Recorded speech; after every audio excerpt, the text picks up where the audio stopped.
இந்த நாளிலும் ஒரு வசனத்தை வாசித்து நான் பிரசங்கத்தை துவங்க விரும்புகிறேன். எபிரேயருக்கு எழுதின நிருபத்தில் 1வது அதிகாரத்தில் 6வது வசனத்தை வாசிக்கலாம். எபிரேயர் 1:6 வேதம் சொல்லுகிறது, ஒரு இடத்திலே ஒருவன் சாட்சியாக, ஒரு சாட்சியாக மனுஷனை நீ நினைக்கிறதற்கும் மனுஷனுடைய குமாரனை நீ விசாரிக்கிறதற்கும் அவன் எம்மாத்திரம். மனுஷனை நினைப்பதற்கும் அவனை விசாரிப்பதற்கும் அவன் எம்மாத்திரம். ஒரு இடத்துல சொல்றாரு, என்ன சொல்றாரு? மனுஷனை நீ நினைப்பதற்கும் அவனை விசாரிப்பதற்கும் அவன். அப்ப நம்ம எல்லாம் ஒண்ணுமே இல்லைன்னு அர்த்தம், அப்படித்தானே?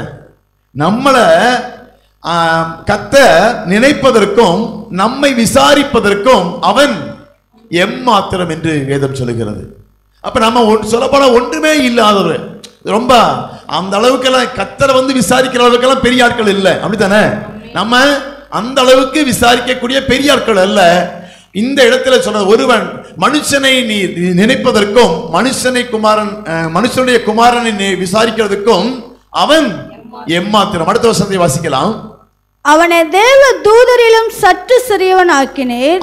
அவனை தேவ தூதரிலும் சற்று சிறியவனாக்கினீர். மகிமையினாலும் கனத்தினாலும் அவனுக்கு முடிசூட்டி, மகிமையினாலும் கனத்தினாலும் அவனுக்கு முடிசூட்டினார். சின்ன, அதாவது ஒண்ணுமே இல்லாத தேவ தூதரை காட்டிலும் என்ன பண்ணாங்க? சின்னவன், அதை காட்டிலும் வல்லமை இல்லாதவன், அதை காட்டிலும் தாழ்ந்தவன், தேவ தூதரை காட்டிலும் சற்று என்ன பண்ணலாம்? அவனை தேவ தூதரிலும் சற்று சிறியவனாக்கினீர். மகிமையினாலும் கனத்தினாலும் அவனை முடிசூட்டினீர். ஹல்லேலூயா. ஆனா தேவ தூதரை காட்டிலும் சிறியவர்களாய் படைக்கப்பட்டிருக்கிற நாம், கர்த்தரால் நினைக்கப்படுவதற்கும் அவனை விசாரிப்பதற்கும் ஒன்றுமில்லாம இருக்கக்கூடிய நாம் இருந்தாலும் அவனை எப்படி என்ன பண்ணிருக்கிறான்? மகிமையினாலும் கனத்தினாலும் முடிசூட்டி இருக்கிறார். ஹல்லேலூயா. உங்களையும் என்னையும் கர்த்தர் கனத்தினாலும் மகிமையினாலும் முடிசூட்டி இருக்கிறார். ஆனா தேவதூதரிலும் சற்று சிறியவராய் படைத்திருக்கிறார். அப்ப தேவதூதர் இல்லையே, இங்க உட்கார்ந்து இருக்கிற யாரும் தேவதூதர் இல்லையே. தேவதூதர் நினைச்சா என்ன பண்ணுவாங்க? பறப்பாங்களாமா? உங்களால் பறக்க முடியுமா? பறக்க முடியுமா? கையில் அடைச்சு பாருங்களேன், பறக்க முடியுதான்னு பாருங்களேன். சில வேளை யாராச்சும் தேவதூதரா உட்கார்ந்து இருக்கீங்களா தெரியலையே. அப்ப நம்ம எல்லாம் மனுஷன் தானே, ஒத்துக்கிறீங்களா? எல்லாரும் மனுஷர்கள் தான், யாரும் பறக்க முடியல, அதனால எல்லாரும் மனுஷர்கள் தான். அவங்க அதாவது தேவதூதரை காட்டிலும் சற்று சிறியவராய் படைத்திருக்கிறார், உண்மைதான். ஆனா மகிமையினாலும் கிருபையினாலும் நம்மை முடிசூட்டி இருக்கிறார். வாசிக்கலாம் தொடர்ந்து. உம்முடைய கரத்தின் கீழ்களின் மேல் அவனை அதிகாரியாக வைத்து சகலத்தையும் அவனுடைய பாதங்களுக்கு கீழ்ப்படுத்தினீர் என்று சொன்னான். அங்க பாருங்க, என்ன உம்முடைய கரத்தின் கிரியில் மேல் அவனை அதிகாரியாக வைத்து. அப்படின்னா சின்ன மனுஷனாய் படைக்கப்பட்ட, தூதரை காட்டிலும் சிறியவனாய் படைக்கப்பட்ட மனுஷனுக்கு மகிமையும் கிருபையும் கர்த்தர் கொடுத்து சகலத்தையும் மேலும் அவர் படைத்த உண்டாக்கின பூமியில இருக்கக்கூடிய எல்லாவற்றிற்கும் மேலும் அவனை அதிகாரியாய் உருவாக்கினார். அல்லேலூயா. எல்லாவற்றுக்கும் மேலேயும் அதிகாரி அதை ஆளக்கூடிய தன்மையை அவருக்கு கொடுத்திருந்தார். சின்ன மனுஷனை உருவாக்கி அந்த சர்வத்தையும் உண்டாக்கின தேவன் அந்த சர்வத்துக்கும் அதிகாரியாக யாரை மாத்தினாரு? இந்த ஒன்றுமில்லாத மனுஷனை அதிகாரியாய் மாற்றியிருந்தார். அதிகாரியாய் வைத்து சகலத்தையும் அவனுக்கு பாதங்களுக்கு கீழ்ப்படுத்தினீர் என்று சொன்னார். அப்ப எல்லாம் சின்ன மனுஷனா இருக்கிற நீங்களும் நானும், தேவதூதரில் காட்டிலும் சிறியவராக இருக்கக்கூடிய உங்களுக்கும் கர்த்தர் எனக்கும் என்ன பண்ணிருக்கிற? கிருபையும் மகிமையும் கொடுத்து அவர் உண்டாக்கின சர்வத்துக்கும் அதிகாரியாய், உருவாக்கப்பட்ட எல்லாவற்றுக்கும் அதிகாரியாக என்ன வச்சிருக்காரு? வைத்திருக்கிறார். அடுத்த வசனத்தை வாசிக்கலாம். சகலத்தையும் அவனுக்கு கீழ்ப்படுத்தினார் என்கிற விஷயத்தில் அவர் அவனுக்கு கீழ்ப்படுத்தாத பொருள் ஒன்றுமில்லை.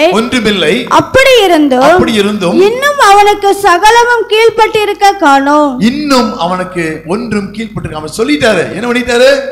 சகலத்தையும் கீழ்ப்படுத்து அப்படி ஆண்டு கொள்ளுன்னு சொல்லி சொன்னாலும் அவனுக்கு என்ன ஆகலையா? சகலமும் கீழ்ப்படியவில்லை. இப்ப எங்கேயோ தப்பு நடந்திருக்குது.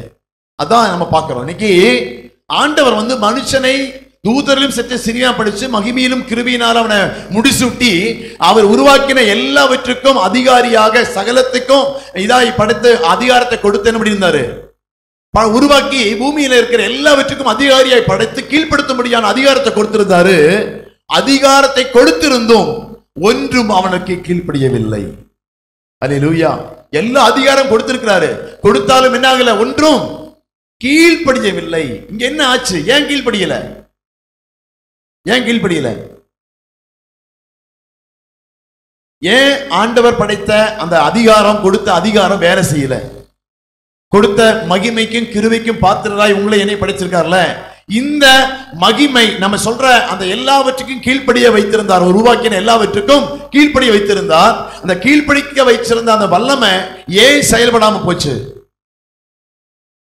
பாவம் பண்ணதுனால போயிருச்சு. இங்க வேதம் சொல்லுது, ஆதியாகமம் 1:26 வாசிக்கிறோம். ஆதியாகமம் 1வது அதிகாரத்துல 26வது வசனத்தை எந்த அதிகாரத்தை கொடுத்திருந்தார்னா ஆதியாகமம் 1:26 வாசிக்கலாம். பின்பு தேவன் நமது சாயலாகவும் நமது ரூபத்தின் படியையும் மனுஷனை உண்டாக்குவோமாக, அவர்கள் சமுத்திரத்தின் மச்சங்களையும் ஆகாயத்து பறவைகளையும் மிருக ஜீவன்களையும் பூமி அனைத்தையும் பூமியின் மேல் ஊறும் சகல பிராணிகளையும் ஆழக்கடவர்கள் என்றார்.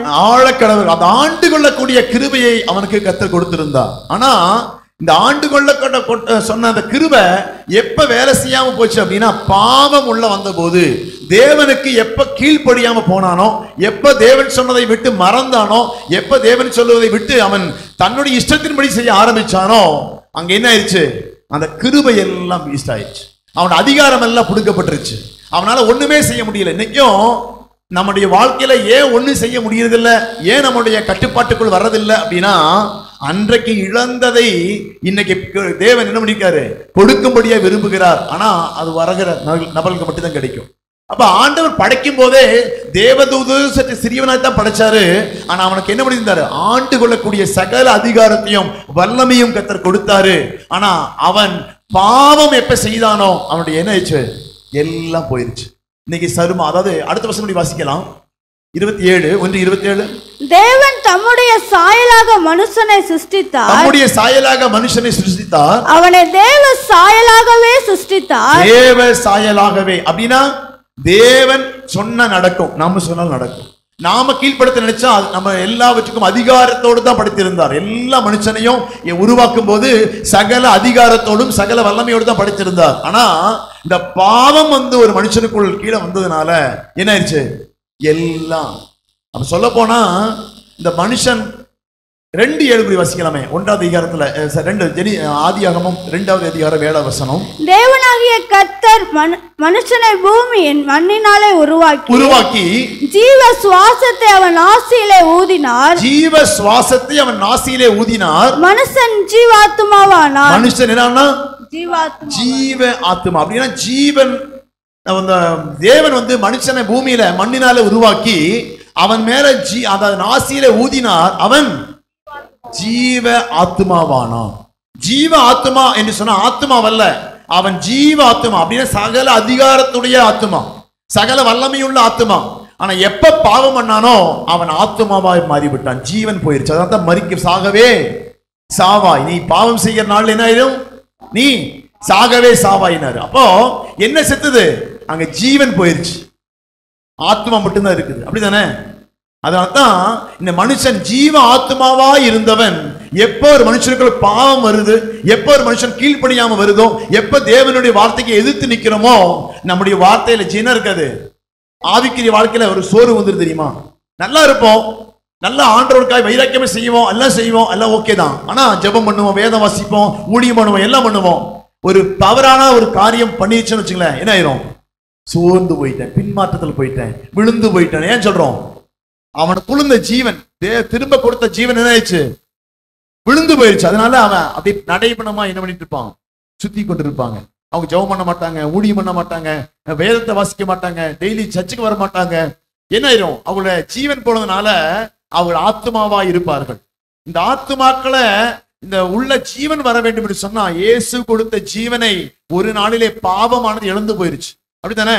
ஒரு மனுஷன் தவறு பண்ண போது ஜீவ ஆத்மாவா இருந்தவனுடைய வாழ்க்கையிலே ஜீவன் போயிடுச்சு. மரணம், அதைத்தான் மரணம் கர்த்தர் சொல்றார். என்னது?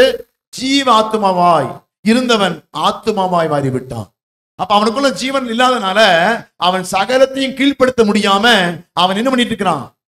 தவித்துக் கொண்டிருக்கான். சொல்ல போனா அவன் சர்வத்துக்கும் அதிகாரியா வைத்தவன் ஒரு டம்மி பீஸ் ஆயிட்டான். என்னாச்சு? டம்மி பீஸ் ஆயிட்டான். ஒண்ணுமே, அதாவது இப்போ உங்களுக்கு வீட்டுல ஒரு கார் இருக்குது, பவர், அதாவது ஃபுல் ஆப்ஷன் வண்டிங்கிறாங்கல்ல, ஃபுல் ஆப்ஷன் வண்டி அல்லது ஃபுல் அப்படிங்கிறாங்க. என்ன எல்லாமே டச் பண்ணா என்ன ஆகும்? ஒர்க் ஆகும். வண்டி ஓடும், எல்லா உபகரணங்களும் ஒர்க் ஆகும். அப்படின்னா ஏசி போட்டா ஒர்க் ஆகும், என்னது விண்டோ ஏறும் இறங்கும், எல்லாமே ஒர்க் ஆகும். ஆனா இப்போ டம்மி பீஸ் என்னாச்சு? வண்டி ஆன் பண்ணனா ஆன் ஆகும், ஓடுமே தவிர வேற உள்ளது எதுக்குமே பவர் போயிருச்சு. பவர் ஸ்டேரிங் போயிருச்சு, பவர் விண்டோ போயிருச்சு, பவர் எல்லாமே பவர் போயிருச்சு. ஏன்னா வண்டி மட்டும் ஓடும். வாஷிங் மிஷின் எடுத்துக்கங்க, செமி ஆட்டோமேட்டிக் இருக்குது, ஃபுல்லி ஆட்டோமேட்டிக் இருக்குது, அப்படிதானே? என்ன மதர் போர்டு போச்சுன்னா எதுவும் வேலை செய்யாது. அது மாதிரி வாஷிங் மிஷின் இருக்கும், எதுவுமே வேலை செய்யாது. அந்த மாதிரி நமக்கும் ஆத்மா இருந்ததை ஒழிய அந்த ஜீவன் போய்விட்டது. என்ன போயிருச்சு? ஜீவன் போயிருச்சு. அதான் ஜீவ ஆத்மாவா இருந்தவன் தேவனுடைய சத்தத்துக்கு கீழ்ப்படியாம, அந்த தேவனுடைய வார்த்தைக்கு எதிர்த்து நின்றதுனால, அவன் கீழ்ப்படியாம போனதுனால ஜீவன் போய்விட்டது. இன்னைக்கும் பாருங்க, நல்ல சமாதானமா இருப்போம், சந்தோஷமா இருப்போம். ஏதாவது தப்பு நடந்துச்சுன்னா உள்ளத்துல அப்படியே போட்டு குறையுதான், சமாதானம் எல்லாம் போய் என்ன இது ஒரு அப்படியே நர்வஸ் ஆகி அப்படியே ஒரு மாதிரி ஒரு பதற்றத்தோட ஒரு பயத்தோட ஒரு நடுக்கத்தோட காணப்படுறோமா? அதான் ஜீவன் போகுது, தேவன் சமாதானம் போகுது. ஏன்னா தேவன் கொடுக்கிற சமாதானம் எங்க இழக்கப்படுது அப்படின்னா, நாம் தவறு பண்ணும் போது, தேவையில்லா தேவனுக்கு விரோதமாக எழும்பும் போது நம்முடைய ஆத்துமா நடுங்குகிறதை பார்க்க முடியும். இப்படித்தான் ஆதாமும் என்ன பண்ணாங்க, ஏவாளும் தோட்டத்தில் தவறு செய்த போது ஜீவ ஆத்மாவாய் இருந்த ஆதாம், ஜீவ ஆத்மாவாய் இருந்த ஏவாள் தன் ஜீவனை விட்டு ஆத்மாவாய் மாறிவிட்டார்கள். அல்லேலூயா, அல்லேலூயா. அப்ப நம்முடைய வாழ்க்கையில எப்ப ஆத்மாவாய் மாறணும்? பாவம் வந்த போது. இன்றைக்கும் கர்த்தர் நம்ம எல்லாம் மீட்டு எங்க வச்சிருக்காரு? சபையில கொண்டு வச்சிருக்காரு, அப்படிதானே? ஜீவனை கொடுத்து மீட்டு சபையில வச்சிருக்காரு.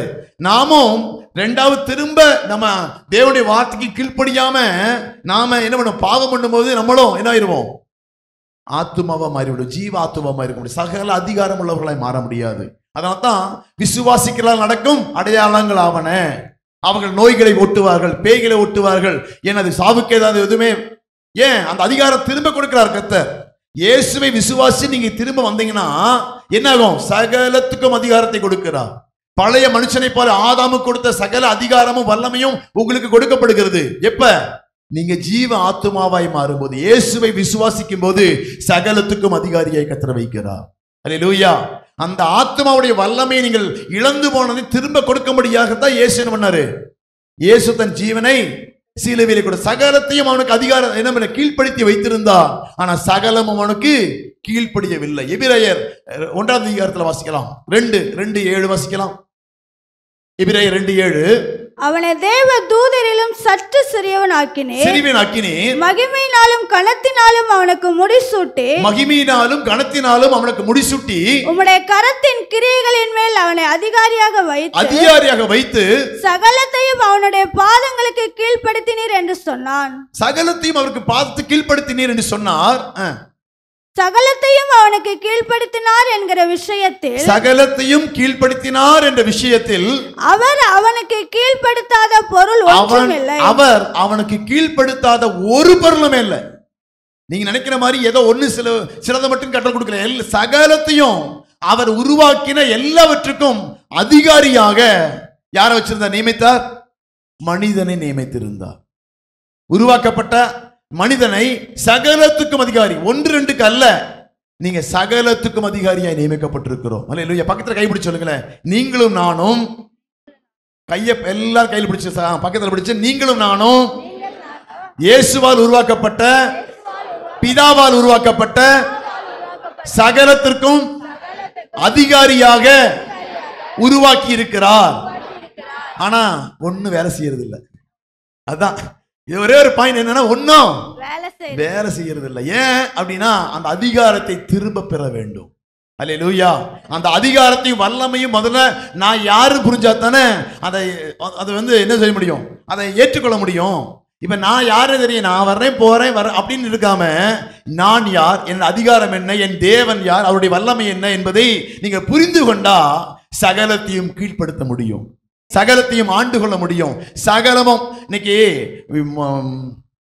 யோசுவா சொல்றான்ல, சந்திரனே சூரியனை தரித்து நின்று சொல்லும்போது ஏன் நின்னது? அவன் அந்த வல்லமை புரிந்து கொண்டிருந்தான்.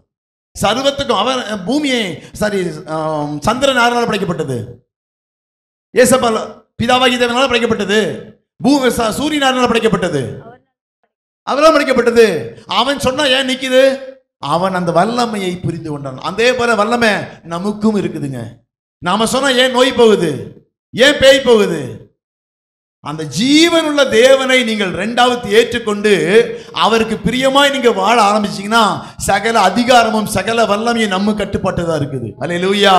ஆனா பாவத்தை வந்துதான் நம்ம செய்யும் போது தான் நம்முடைய அந்த இதை இழந்து போகிறோமே தவிர, அந்த வல்லமையை இழந்து போகிறோமே தவிர, தேவன் திரும்ப திரும்ப அந்த வல்லமையும் அதிகாரத்தையும் கொடுத்து சகலத்தையும் அந்த சொன்ன வாக்கின்படியாகவே மாற்ற விரும்புகிறார். அல்லேலூயா. அதனால சகலத்திற்கும் அதிகாரமா வைத்திருந்தாலும் அங்கே சகலமும் அவனுக்கு கீழ்ப்படிய காணும். அடுத்த வசனத்தை வாசிக்கலாம். 9. என்றாலும் தேவனுடைய கிருபையினால் ஒவ்வொருவருக்காகவும், என்றாலும் அங்க உங்களுக்கு கீழ்ப்படியா விட்டாலும் தேவனுடைய கிருபையினால் ஒவ்வொருவருக்காகவும் மரணத்தை ருசி பார்ப்பதற்கும்படி தேவதூதரிலும் சற்று சிறியவராக்கப்பட்டிருந்த இயேசு. இப்ப தேவதூதரை காட்டிலும் மனுஷன் எப்படிப்பட்டவர்கள்? சற்று சிறியவராய் படைக்கப்பட்ட நமக்காக அவர் என்ன பண்ண? தேவனுடைய கிருபையினால் ஒவ்வொருவருக்காகவும் மரணத்தை ருசி பார்க்கும்படிக்கு தேவதூதரிலும் சற்று சிறியவராக்கப்பட்டிருந்த இயேசு மரணத்தை உத்தரித்தது நிமித்தம் மகிமையினாலும் கனத்தினாலும் முடிசூட்டப்பட்டதை காண்கிறோம். மகிமையினாலும் கனத்தினாலும் முடிசூட்டப்பட்டதை பார்க்கிறோம். அல்லேலூயா. ஏன் இயேசு மனிதனாய் பிறந்தார்? அவருக்கு என்ன அப்படி பிறக்க வேண்டும் தேவை? மனுஷன் தேவதூதரிலும் சற்று சிறியவனாய் படைக்கப்பட்டதனால இயேசுவும் தேவதூதரில் காட்டிலும் சற்று சிறியவனாக மனிதனாய் பிறந்தார். அல்லேலூயா.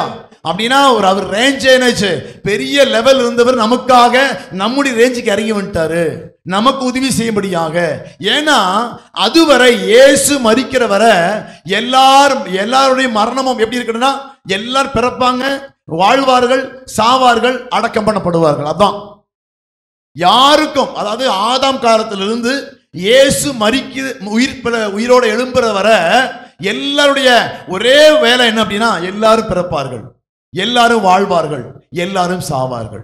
அவருக்கு தேவனுக்கு வைராக்கியமை வாழ்ந்தவர்களும் சாவான், தேவனை அறியாதவர்களும் சாவான். எல்லாருடைய மரணமும் எப்படிப்பட்டது? சாவோடு முடிந்து விடுகிறது. அல்லேலூயா. அதுவரை ஏன்னா மனுஷனை உருவாக்கப்பட்டது எதுக்கு தெரியுமா? அவன் ஜீவ ஆத்மாவான, அப்படின்னா சாவே இல்லாதவன். அவன் யாருங்க? சாவே இல்லாதவன், ஜீவ ஆத்மா. அப்படின்னா வாழ்ந்து கொண்டே இருக்கு. ஜின்னும் இயேசு ஜீவிக்கிறார் அப்படின்னு சொல்றோம்ல. இதே போல நம்முடைய ஆத்மாவும் மனிதனாய் உருவாக்கப்பட்ட ஆதாமுக்கு மரணமே இல்லாத வாழ்க்கை ஆண்டவர் கொடுத்திருந்தார். எப்ப தவறு செய்தானோ அப்பதான் அந்த ஜீவன் போனதுனால அவனுக்கு மரணம் சம்பவிக்க வேண்டியதா இருந்தது. அல்லேலூயா. ஜீவன் போன என்னது? மரணம் தான். ஒரு மனுஷனுடைய என்னது பாடி இருக்கிற உயிர் போயிடுச்சுன்னா என்ன அர்த்தம்? அதுக்கு மரித்து விட்டீர்கள் என்று அர்த்தம். அந்த இயேசுவாகிய அந்த அதிகாரம் உள்ள, அந்த வல்லமை உள்ள ஜீவன் போனதுனால அவன் மரிக்க வேண்டியதாகிவிட்டது. அதனால ஆதாம் தொட்டு இயேசு வரை எல்லாருடைய வாழ்க்கையிலும் என்ன சம்பவிக்குது? பிறக்கிறது, வாழ்றது, மரிக்கிறது. இதுதான் எல்லாருடைய வாழ்க்கையிலும் நிரந்தரமாய் சம்பவித்துக் கொண்டு இருக்க வேண்டிய ஒரே ஒரு காரியம். ஆனா என்றாலும் தேவனுடைய கிருபையினாலும் ஒவ்வொருவருக்காகவும் மரணத்தை ருசி பார்க்கும்படி தேவதூதரிலும் சற்று சிறியவனாக்கப்பட்டிருந்த இயேசு. அப்ப யாருக்கு வேண்டி இயேசு சிறியவனாக்கப்பட்டார்? ஆதாமுக்கு வேண்டியா? ஏவாளுக்கு வேண்டியா? வேதம் சொல்கிறது ஒவ்வொருவருக்காகவும் மரணத்தை ருசி பார்த்தார். அல்லேலூயா. அப்ப இயேசு எதற்காய் மரித்தார்னா, அன்னைக்கே பிறந்திருந்தா 2 பேருக்கு போதுமா இருந்தது. யாருக்கு? ஆதாமுக்கும் ஏவாளுக்கும் போதுமா இருந்தது. அதுக்கப்புறம் நிறைய சந்ததி வந்துருச்சு. அதனால பிறந்த எல்லாருக்காகவும் பாவத்தின் சந்ததி பிறந்ததுனால பாவத்தின் பிள்ளைகள் பிறந்து கொண்டே இருக்கிறார்கள். அப்ப எல்லாருடைய பாவத்தையும் நீக்கும்படியாக ஒவ்வொருவருக்காகவும் மரணத்தை ருசி பார்த்தார். அல்லேலூயா. இயேசு எனக்காய் மரணத்தை ருசி பார்த்தார். உங்களுக்காக சொல்ல முடியாது, எனக்காக. நீங்க சொல்லணும் எனக்காக. அப்ப ஒவ்வொருவருக்காகவும் இயேசு மரணத்தை ருசி பார்த்தார். ஒவ்வொருவருக்காக அப்படின்னா யாருக்கெல்லாம்? எனக்காக. பக்கத்துல கைப்பிடிச்சு சொல்லுங்க, உங்களுக்காக இயேசு மரணத்தை ருசி பார்த்தார். பக்கத்துல கையை பிடிச்சு சொல்றான். என்னது? பக்கத்துல கை பிடிச்சு. உங்களுக்கெல்லாம் சாகலையோ? நிறைய பேரு என்ன பண்ணிட்டு இருக்காங்க? கையை கொடுக்காம எனக்கெல்லாம் சாகலைங்க இயேசு, நான் என்ன பண்ணிட்டு இருக்கிறேன், கஷ்டப்பட்டு இருக்கிறேன், கவலைப்படாதீங்க, உங்களுக்காகவும் இயேசு மரித்து இருக்கிறார். பாருங்க, வேதம் சொல்லுங்க, பக்கத்தை கைப்பிடிச்சு, ஒவ்வொருவருக்காகவும் மரணத்தை இயேசு ருசி பார்த்தார். ஒவ்வொருவருக்கு அப்படின்னா எல்லாருக்காகவும், மனிதனாய் பிறந்த எல்லாருக்காகவும் இயேசு தன் மரணத்தினாலே என்ன பண்ணாரு, மரணத்தை ருசி பார்த்தார். எதுக்காக ருசி பார்த்தாரு, எதுக்கு அப்படின்னா அடுத்த வசனம் சற்று ருசி சிறியாக்கப்பட்ட இயேசு மரணத்தை உத்தரித்த நிமித்தம் மகிமையினாலும் கனத்தினாலும் முடிசூட்டப்பட்டதை பார்க்கிறோம். அந்த இழந்து போன மகிமையும் இழந்து போன கனத்தையும் அந்த இயேசு தன்னுடைய கையில் என்ன பண்ணிட்டாரு, திரும்ப வாங்கிட்டார். யார்கிட்ட அவன் சத்துரு பாவத்தை கொண்டு வந்து ஏமாற்றி ஆதாமிட்ட இருந்து வாங்கின அந்த அதிகாரத்தையும் வல்லமையும் என்ன பண்ணிட்டாங்க, இயேசு தன் மரணத்தின் மூலம் ஜெயித்து சாகாம என்ன பண்ண, உயிரோடு எழுந்ததுனால. எதனால, அதுவரை மனுஷன் வாழ்க்கையில் உயிர்ப்புங்கிற சம்பவமே இல்லை, அப்படித்தானே, உயிரோடு எழுந்த அந்த சரித்திரமே இல்லை. மரணத்தை ஜெயித்தார்.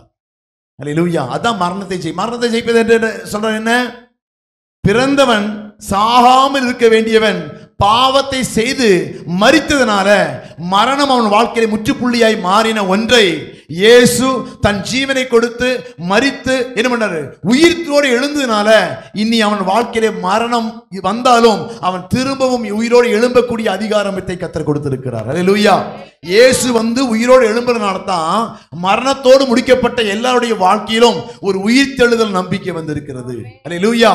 இயேசு உயிரோட அந்த மரணத்தை ஜெயிச்சதுனால, அதுவரை மரணம் தான் என்னது டார்கெட், அதுக்கு மேல ஒரு மனுஷனும் போனதே இல்லை. மரணத்துக்கு அப்புறம் யாருக்கும் ஒண்ணுமே, அது வாழ்வாங்க, எவ்வளவு செல்வத்தோட சீமா என்ன பாருங்க, ஆடம்பரமா வாழ முடியும். ஆனா மரணத்தோட எல்லாருடைய மரணமும் அடக்கம் பண்ணப்பட்டதோட முடிஞ்சிரு. ஆனா இயேசுவை மரித்து அடக்கம் பண்ணப்பட்டார்கள். நம்மை போலவே பாடுள்ள மனுஷனாக இயேசு மனுஷனாகவே வாழ்ந்து மனுஷனாகவே இறந்து என்ன பண்ணாரு, அடக்கம் பண்ணப்பட்டார்.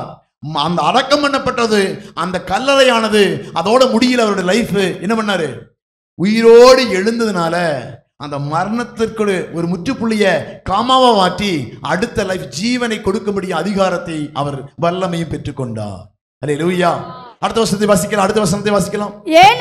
ஏனென்றால் தமக்காகவும் தம்மாலேயும் சகலத்தையும் உண்டாக்கினவர் அநேகம் பிள்ளைகளை மகிமையில் கொண்டு வந்து சேர்க்கையில் அவர்களுடைய ரட்சிப்பின் அதிபதியை உபத்திரவங்களினாலே பூரணப்படுத்துகிறதற்கு அவருக்கு ஏற்றதா இருந்தது. ரட்சிப்பின் அதிபதியை உபத்திரவத்தினாலே பூரணப்படுத்துவது அவருக்கு ஏற்றதா இருந்தது. ஏன் இயேசுவை இது பண்ணாங்க, சில உபத்திரவங்கள் ஒரு பூரணத்தை கொண்டு வரும். அல்லேலூயா. சில உபத்திரவம், சில பிரச்சனைகள், சில பாடுகள் என்னத்தை கொண்டு வரும், ஒரு ரட்சிப்பின் அதிபதியை உபத்திரவத்தினாலே பூரணப்படுத்துகிறது அவருக்கு ஏற்றதாய் கண்டது. நம்முடைய வாழ்க்கையிலும் சில உபத்திரவங்கள், சில பாடுகள், சில பிரச்சனைகள் வரும்போதுதான் நம்மை பூரணப்படுத்தி கொண்டிருக்கிறது. இயேசுவின் மேல் இருக்கிற அன்பை அப்பதான் வெளிக்காண்பதற்கு அது ஏதுவா இருக்கிறது. இயேசுவை நம்ம எவ்வளவு தூரம் பிடிச்சிருக்கோங்கிறத தெரிவிக்கிறதுக்கு அது ஏதுவா இருக்கிறது. சில பிரச்சனைகள், போராட்டங்கள் என்னவா இருக்கும், நம்ம வாழ்க்கையில பூரணப்படுவதற்கு அது உதவியா இருக்கும். அதனால ரட்சிப்பின் அதிபதியே அவன் என்ன பண்ணாரு, பிதாவாகி தேவன் என்ன பண்ணாரு, உபத்திரவப்படுத்தி பூரணப்படுத்தினார்னா அவரை ஃபாலோ பண்ணக்கூடிய பிள்ளைகளா இருக்கக்கூடிய ஃபாலோ பண்ண நம்மளுக்கும் என்ன பண்ணுவாரு, சில பிரச்சனைகளை, போராட்டங்களை கொடுத்து பூரணப்படுத்துவார். அல்லேலூயா. அது மாத்திரம் இல்ல, சகலத்தையும் உண்டாக்கினவர் அநேகம் பிள்ளைகளை மகிமையிலே கொண்டு வந்து சேர்க்கையில். அப்ப அநேகம் பிள்ளைகளை இயேசு அதுவரை பரலோகத்துக்கு அதை உண்டாக்க நோக்கமே. மல்கியா 2:16 சொல்லுது என்னது, அவன் பக்தியுள்ள சந்ததியை உருவாக்கி தனக்காக வைத்துக் கொள்ளும்படியாகத்தான் பூமியில என்ன பண்ணாரு, மனுஷன் உண்டாக்கினார்.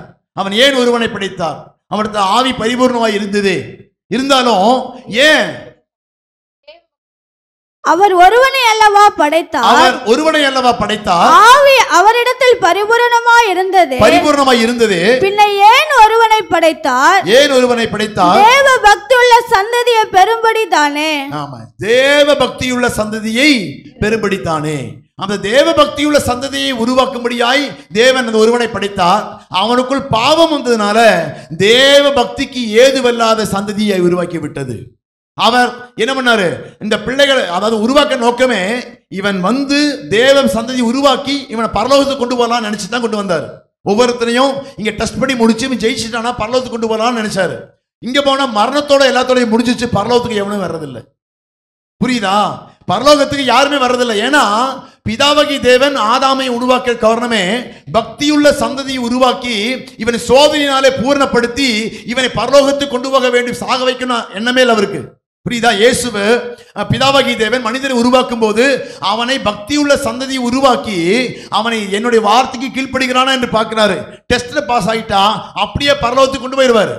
ஆனா இவன் பாவம் பண்ணி மரணத்தை ருசி பார்க்க ஆயத்தமானதுனால ஜீவ ஆத்மாவை இருந்த அவன் ஆத்மாவை மாறினால இவனுக்கு மரணம் சம்பவிக்கப்பட்டு பூமியோடு அடக்கப்பட்டு யாருமே பரலோகத்துக்கு வர்றதில்லை. ஆண்டவருடைய நோக்கம் நிறைவேறதில்லை. திரளான ஆத்மாக்களை என்ன பண்ணோம், ஒரு ஒரு அதாவது தேவபக்தியுள்ள அந்த பிள்ளைகளை பரலோகத்துக்கு கொண்டு வர வேண்டும் என்று தான் தேவனுடைய விருப்பம். அந்த விருப்பம் நிறைவேறதில்லை. எதனால? பாவம் வந்ததுனால. அந்த மனுஷனுடைய ஆத்மாவெல்லாம் பூமியோடே அழிக்கப்படுகிறதே தவிர ஒருவனும் பரலோகத்துக்கு கொண்டு போக முடியதில்லை. அநேகம் பிள்ளைகளை மகிமையில கொண்டு வந்து சேர்க்க அவரால் முடியல. அதனால தான் இயேசு தன் மனுஷனுடைய ரூபமாக தூதர்களும் சற்று தாழ்த்தப்பட்டவராக உங்களை போலவும் என்னை போலவும் மனிதனாக பிறந்து, ஏன்னா அவனால் அந்த இதை கடக்கவே முடியல. இப்போ ஒரு உதாரணத்துக்கு அந்த டோர் ஓப்பன் பண்றேன்னு வச்சுங்களேன், என்னால முடியவே இல்லை. நீங்க வந்து ட்ரை பண்ணீங்க, உங்களால முடியவே இல்லை. இந்த டோரை கடந்த வெளியே போனோம், ஆனா யாராலே முடியல. என்ன பண்ண முடியல? வெளியே போகவே முடியல. எல்லாரும் இருக்கிறோம், யாராலும் அந்த டோரை ஓப்பன் பண்ணவே முடியல. அப்ப பலமுள்ள ஒருத்தர் வர வேண்டுமா இல்லையா? அதே போல மரணத்தை ஜெயிக்கிறதுக்கு யாருமே முடியல. ஏன்னா எல்லாரும் பாவிகளாக இருக்கிறார்கள். இந்த பாவத்தோட போய் அந்த டோர் ஓப்பன் பண்ணா டோர் ஓப்பன் ஆகுறது மரணம்ங்கிற டோரோட முடிஞ்சதே தவிர அதுக்கப்புறம் வெளியே போகவே முடியல. இந்த மரணத்தை ஜெயிக்கிறதுக்கு யாரால முடியுதுனால இயேசுவே நானே என்ன பண்றேன், மனிதனாய் பிறக்கிறேன்னு சொல்லி அவர் தன்னை தாழ்த்தி தேவரும் சற்று சிறியவராய் உங்களை போல என்னை போல தாழ்த்தி அவர் என்ன பண்ணிட்டாரு, நமக்காக சிலுவையிலே பலியாகி தன் மரணத்தை ஜெயித்தார். அல்லேலூயா. அவர் பாவியா கேட்டா அவர் பாவி அல்ல, பாவத்தை ஏற்றுக்கொண்டவர். அவர் பாவம் பண்ணாரா? ஏதாச்சும் ஒரு தவறு பண்ணாரா? இல்ல. நான் என்ன பண்ணினார்னா, உதாரணத்துக்கு இப்போ ஒருத்தர் வர்றாரு, நான் கத்தி எடுத்து குத்திட்டேன், குத்துற என்ன ஆயிரும், நான் கொலை செய்துட்டேன், அப்படிதானே? நீங்க வந்து பாக்குறீங்க, ஐயோ நீ குத்திட்டியா அப்படின்னு பாக்குறதுக்கு முன்னால இயேசு வந்து கத்தி வாங்கிட்டாரு. என்ன ஆகும்? யாரு குத்தனா? இப்போ ஏசு குத்துனாரா? யாருக்கு ஏசு குத்துனான்னு சொல்றீங்க? யாரு ஏசு குத்துனாரா? இதான் நல்லா கவனிக்கணுங்கிறது. அறத்தூக்கத்தில் இருக்கக்கூடாது. என்ன பண்ணணும்? நல்லா கவனிக்கணும். இப்போ ஒருத்தர் வேணா குத்துறேன், குத்திட்டு கையில கத்தி வச்சுட்டு இருக்கிறேன். வச்சுட்டு இருக்கும் போது யாரு குத்துனது? நான் தான் குத்தினேன். உடனே இயேசு வந்து கத்தி வாங்கிட்டாரு. யாரு குத்தனா? நான் தான் குத்தினேன்.